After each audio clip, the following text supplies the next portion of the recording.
We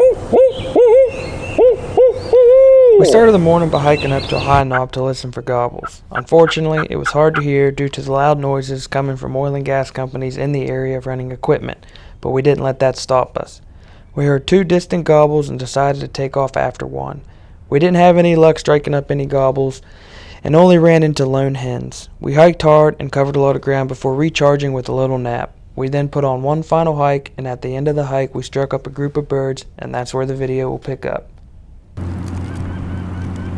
can just try to get him to keep him talking. Yeah, he hears us for sure. But you must want to peek forward on him. Yeah, as opposed to dropping back. Do you want to drop up behind and film and just leave me right in here somewhere? Here, I can even dump it right here.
sure it doesn't go nowhere.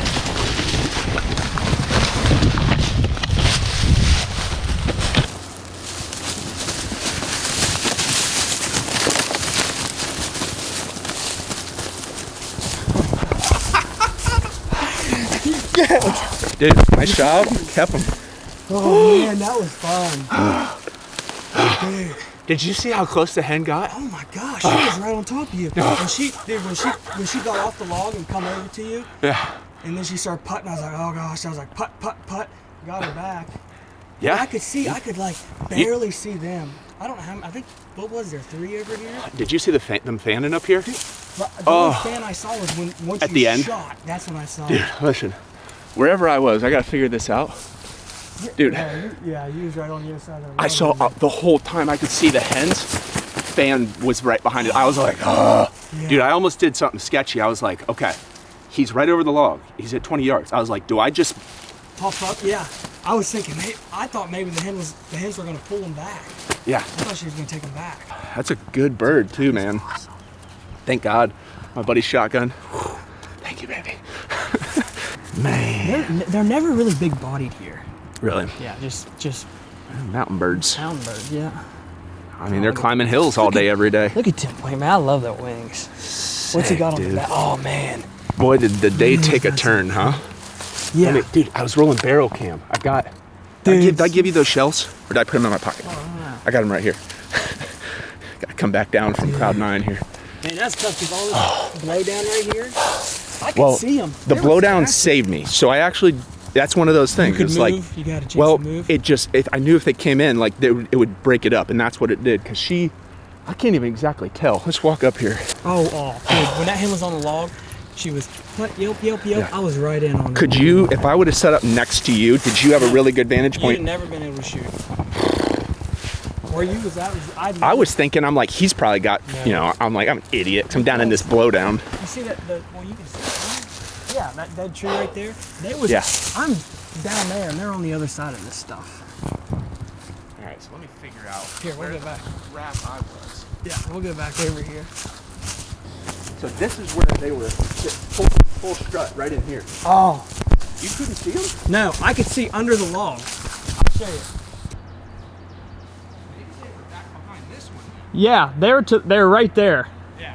I could see them underneath there, but I couldn't. Now she and that other must have been a Jake, because when I called, he gobbled. It looked like. There was definitely a good group of like several birds for sure. Dude, that hen was. Dude, she was like 7 yards from you. Oh my gosh, so yeah. So I was right there. And at one point, I think she came right here. So you could see her plain as day. Oh yeah, yeah, Oh my gosh. yeah, and you're just right there. The only way I did not get picked off right there is because of all that crap. Yeah. I kind of figured, I was like, Did your arms get tired? huh? Did your arms get tired? About halfway through, I got tired, and then I kind of hit that point when I saw a full fan. Yeah. I was like, buckle down. Dude, Buckle that's. down. You're Oh right my there. gosh, that's awesome. Man. Yeah, good job keeping on calling. I just didn't even want to worry about calling. I knew that was going to be tricky enough to Oh, get a yeah. shot off, and it just Yeah. was perfect. Nap That 30. was perfect. They come right off that bench. I Yeah. thought they might have just walked right to you, Yeah. but when she went back up, for a second I thought they was gonna come right below you. It was, well, that's what I tried to set up in case, because I could actually see that bench down there. Yeah. I was trying to set up where I could shoot that in case they kind of came below. Okay, you could see that. Have a That's good, it's about 35, 40 yards to that. A little bit of a That's shelf, awesome. but man. Let's get some lunch, dude. Yeah, Get let's off go this eat. hill. Let's get some We're pictures. both, I think, on E. All right, it's the day after Hunter and I killed that turkey. I'm actually up here on the hill right where we got that bird. Something that caught my eye when I was up here is, one, it's a big south slope, and looking at the understory, there's a ton of diversity. There's a ton of different native plants, native shrubs. Really just the magic word is diversity. There's a ton of different things growing in here. There's a spot right down the hill that I'll show you in just a second that has really only 2 or 3 different species. They're woody saplings, and compared to down there, this spot up here, if you actually get sunlight in here, you're releasing all these different plants. More sunlight in here is going to produce more biomass. That's vegetation that deer and turkey, a lot of other wildlife can actually feed on, that green material. That extra sunlight's going to get all these native plants flowering, producing more seeds. Seeds are also a critical food source for turkeys, as well as a ton of other different birds. And the other really big component is more sunlight and more flowers equals more insects. One of the primary food sources for baby turkeys, little baby poults, is bugs. They get protein from those. That's absolutely a critical component. Bugs and seeds are two huge pieces. So another thing that I looked for up here on this spot was the lack of invasive species. So hardly any non-native invasive species in this specific spot. So it's a perfect place to come in here and do a little bit of work. It's already getting a ton of sunlight. It's a big south-facing slope. There's naturally always going to be a few crooked trees, unhealthy trees, deformed trees. I'm just going to whittle out a few of those just to start to get a little more sunlight here in this specific spot where all these awesome native plants are, to release those and get this whole spot a lot more productive. All right, all these saplings here behind me, this is all musclewood, and there's also beech in here too. So this is a spot you would not want to go ahead and open the canopy, because all you're going to do is release this right here. The first thing you'd want to do, if possible, in a spot like this is do a controlled burn to get in here and start controlling these saplings. Then, if you can get control of them, then go ahead and slowly open the canopy up. That'll get more herbaceous plants going in the understory. It'll be way more beneficial to wildlife. Here's another really cool little plant we noticed yesterday.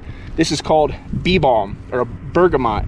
Smells awesome, attracts tons of insects later in the summer when turkey poults are on the ground. There'll be so many insects on this, and they're just drunk off all that pollen, and those bugs are just falling on the ground. It's gonna be an awesome area. This is all over this hill. So this bee balm, you don't see any dormant flower structure. There's supposed to be a stalk from last year and a seed pod there. This bee balm is about 6 inches tall. This stuff can get about this tall. When it's that tall, that creates what's called umbrella habitat, where turkey poults and small little birds and small mammals can get down in there and move about. That way hawks and other avian predators can't easily get to those turkey poults, so it protects them. They can go in there, they can forage, they can feed, they can thermoregulate by having a little bit of shade in the hot summer. It creates just really awesome habitat, and that can be accomplished just by a little bit of sweat equity with a chainsaw. So I'm gonna go ahead and fire it up and get this thing going.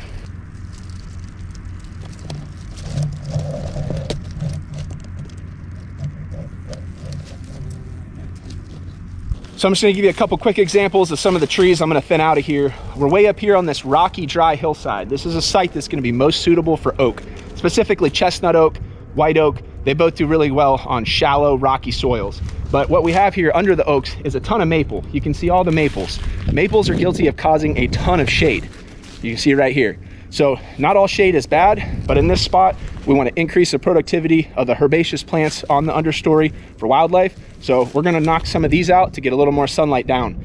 The other thing you have to keep in mind is what you're going to do with that stump once you cut that off. Sometimes you actually want to treat that stump, but around here, there's a really high deer density. Hunter is also a huge deer hunter. He wants to create more forage for deer.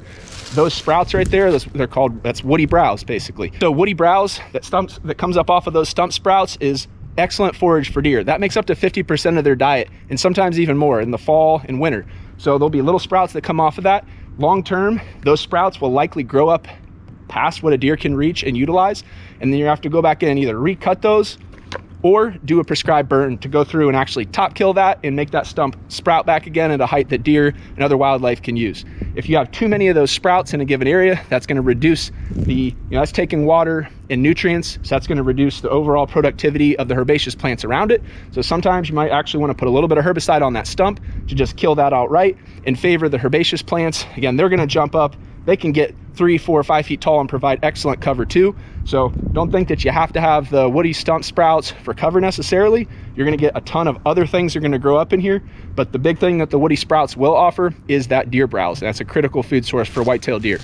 So you can see behind me all the maple that's in here. It's very mapley, and the bigger trees that are in here. So right here, this is a chestnut oak, produces a huge acorn, drops in early season. That's what we're going to want to favor up here on this site. Hunter's got a tree stand right here in the background, so having some maple stump sprouts right around his tree stand, it's going to increase the likelihood that a deer that's traveling by this hillside is going to swing right up here past his stand, come try to get a bite to eat. Maybe Hunter can get a shot opportunity.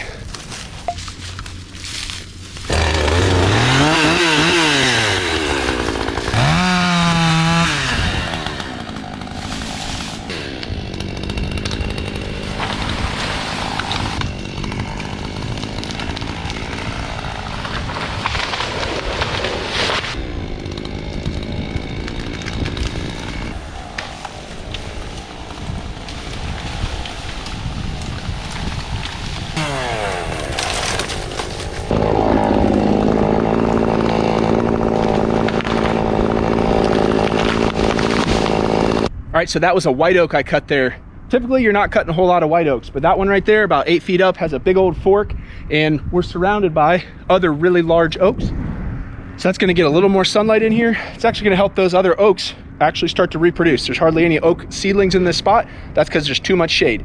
So in that case, we sacrifice that oak. It's gonna provide woody stump sprouts for the deer, get more sunlight in here, get all these herbaceous plants up here taken off. Show you what some of those look like here.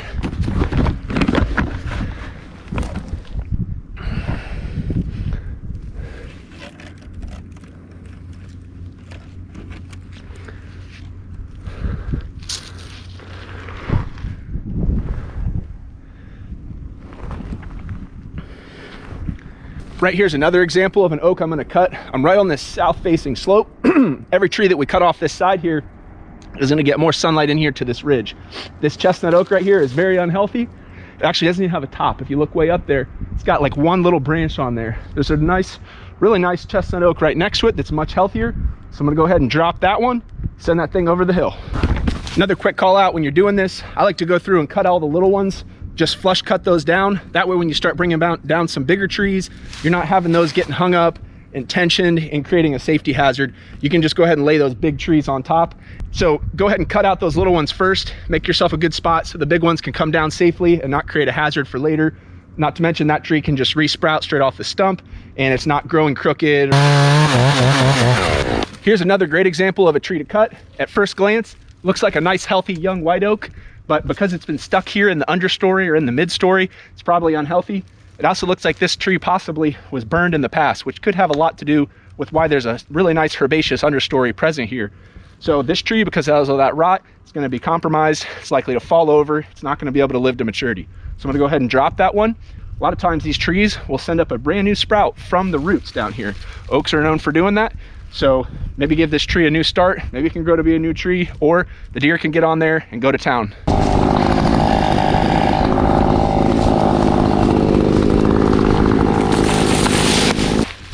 So there was a medium-aged hickory growing underneath all these larger oaks. Because this area is pretty open currently, there's not a lot of structure. So for a deer right now to come in bed, he'd kind of be laying out in the open. And sometimes they'll do that up on these ridges and whatnot, but a technique that's pretty popular, sometimes can be a little overused, but I want to show an example of how I use it. This is how I like to hinge cut a tree. So hickory is highly browsed on by deer, but if you hinge cut this tree at a level that once it begins to sprout, gets out of reach from the deer, it's going to grow right back up again and be a huge nuisance. So as you can see, I very carefully came in here. You have to be extremely cautious because these can snap and pop, but this tree was at a height, there wasn't too much tension within the tree. But I went ahead, got a really good thick hinge there, slowly pushed that tree over. You can see it's about knee high. It's right next to this trail where any deer that's gonna come by has full access. They can come down both sides of the tree. This tree down this stem, long as it survives, is gonna shoot out sprouts. I also went through here, and any of the branches that were sticking up already out of reach of a deer, I clipped those off. So I have this tree basically spidered out on the ground down there. Some of those branches are all gonna grow, and now deer can move in as if a windstorm took this tree down, but it was still alive. They're gonna be able to feed on that.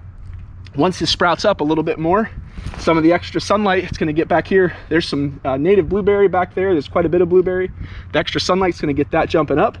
This is gonna be sprouting, giving them really good browse. There's gonna be a lot of other native plants that are taken off, and this will be able to be utilized by deer. So I'm curious to check back on this one. I'm just gonna do one of these right here for right now. And the goal really in this is to get a little more sunlight up here. Right here, as this begins to sprout, there's still gonna be an area underneath this tree that gets shaded, but that's okay because there's plenty of room here on this ridge for sunlight to get to other native plants and take off. But you don't wanna have too many of these where it smothers the ground, shades everything out, and you're still in the same situation of trees shading the ground and blocking out more beneficial growth that could be coming up, like this bergamot or bee balm right here. So I'm working my way down the south edge first because that's where the sunlight's coming in, trying to reduce some trees on this edge. Got my eye on 2 pines here. They're kind of scraggly. Pine in our area, very low value. You can use it for certain building materials, but it's not very merchantable in terms of sawmills actively buying it, and there's not a lot of value there. So this ridgetop being really well suited to oak, and there being a lot of oak up here, we're gonna continue to favor oaks. So to the right there is a really nice oak. It's competing with these 2 pines. There's a really nice white oak right to the left here. So I'm gonna go ahead and drop these 2 pines down the hill. I'm gonna look for a good safe spot to do that. Got my eye on a really nasty, ratty maple back there, so I'm just gonna start working my way slowly downhill. Now, sometimes you wanna come up from the bottom, but because this area doesn't have too many trees necessarily, and I have plenty of room to hit pockets and put trees down, I don't have to do that. But if it's really dense, usually you wanna drop down to the downhill side and make yourself little openings or pockets so you can start to fall these trees downhill. Naturally, they're usually gonna grow towards the sun. So in this case, it's south. So all of them have a little bit of southerly lean, but that's just a consideration. If you're on a site and there's a lot of trees, try to make yourself a little opening and work your way usually back uphill.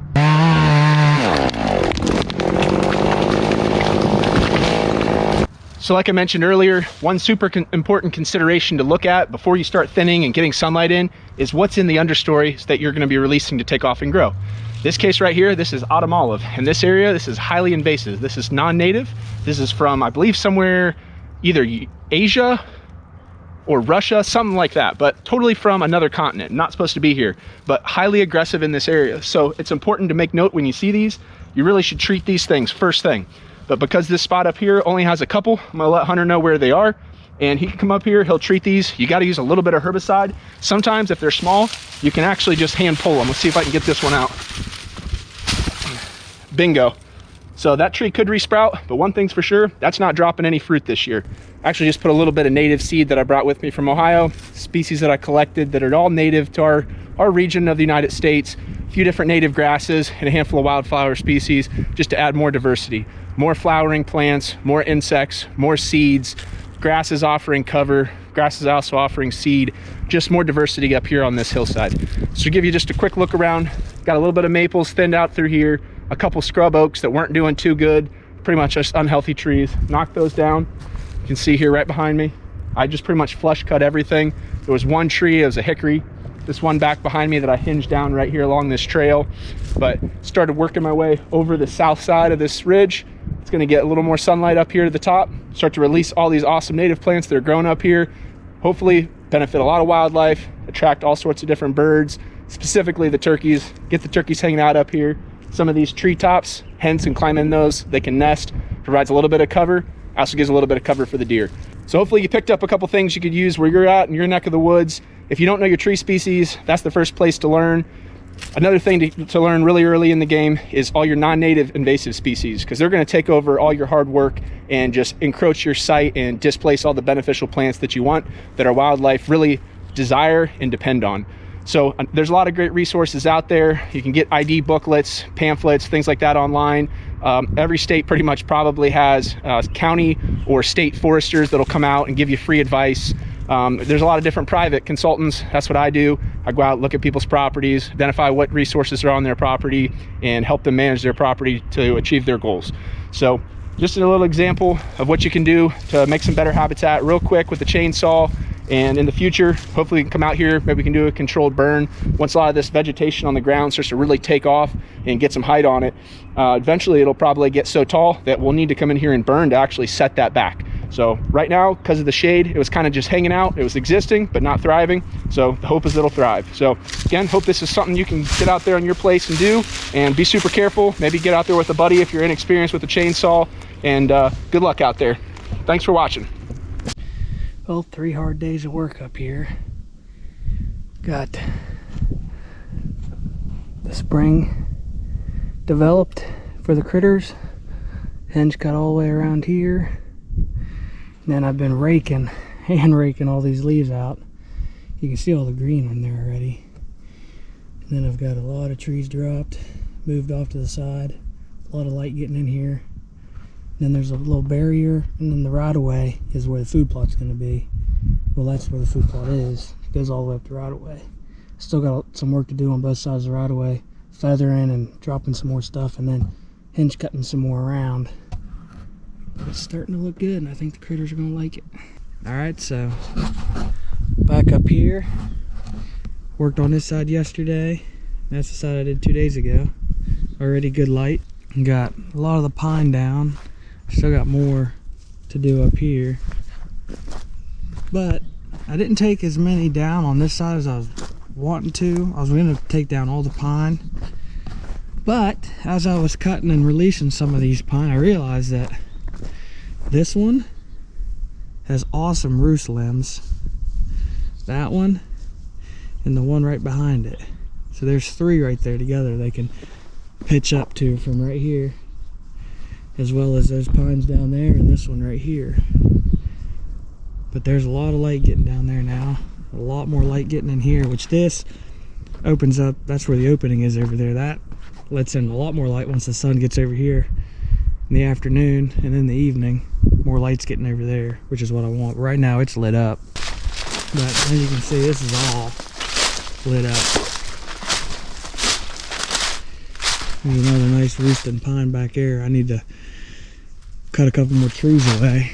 That doesn't affect any of the sunlight because all the sun comes up over here, down over there, so it's not shading out anything here. Get the water hole over here, hinge cut around there, and then within the next couple weeks I'm going to do a burn on that ridge over there, which is what I'm going to work on today, is fire breaks. I like to come in here and burn a little bit. I got a little bit leaves left, but I raked a lot out. I like to come and burn. Got a couple multiple rows I need to kill back. But it's open. Got to clean up. Well, someone's wanting these pines, so I'm not going to cut that up. I need to drag that out of the way. I dropped that one. Actually helped out my blind a little bit. So these pines that's laying down, someone's going to come and get those. Look at that, nice and open, feathered wall between the right of way and this. As you come down here, still some of these trees I'm going to take out. Here's poplar back there.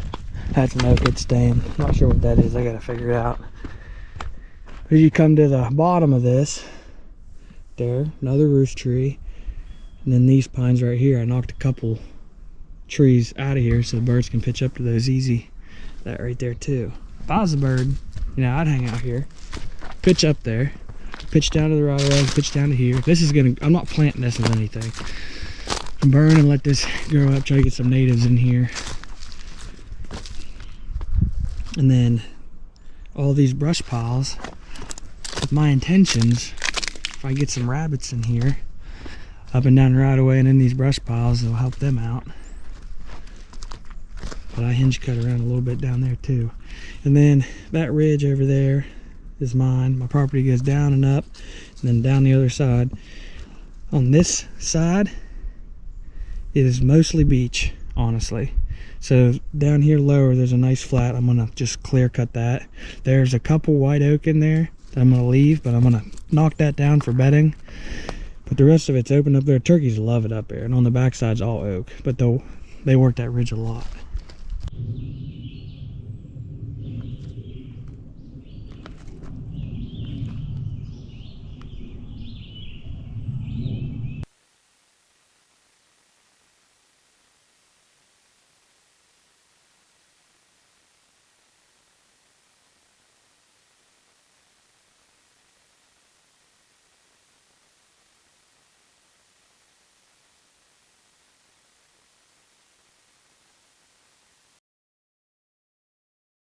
Today's the burn day.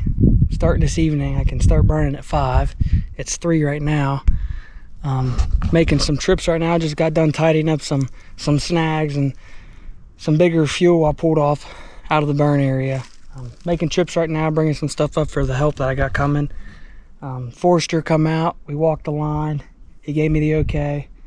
Awesome guy. Helped me identify some trees I wasn't really sure about. And talk to the fire department, and once I get ready to burn, I'll give the dispatch a call and let them know. I've talked to my neighbors, so it's looking good. Conditions are still good, so pumped. Okay, so now that I've burned, what am I gonna do now? What I decided to do, and what the forester suggested, is I have a bunch of little maple in here, a couple bigger maple, to go through, cut the smaller ones down, and hinge cut some of the ones I can, which the deer will then browse on, and then to get that regeneration off the stump, they'll browse that too. As well as, I got a lot of hickory in here, so I was doing that with the hickory as well. I hinged a couple, Got more to hinge and then smaller ones that's not in a good spot. Or most of the trees that's not in a good spot, that's not just out competed by the trees around. I'm just gonna cut them off. And that'll create some more habitat, more light getting in, structure for them to get in around, deer to bed around all this browse. Maple, maple, maple. There's 2 coming off here, so there's 4 maple there. A couple more up through there, hickory. Cutting out all the beech that I find. I still gotta knock that beech down up there. I just did a little bit here and out through there. I'm just working my way up. I'm not gonna get it all done today, but I'm gonna do as much as I can for it to get to work. But I mean, there's deer gonna come through here, you know, browse on all that. Especially these maples, they throw a bunch of stems right here. The deer can come up and browse that. All these have those. It's perfect. It's coming along. Now that I wanted to burn first because I've never done the burn, get that done, and then come through and do this. That was my plan. So keep at it.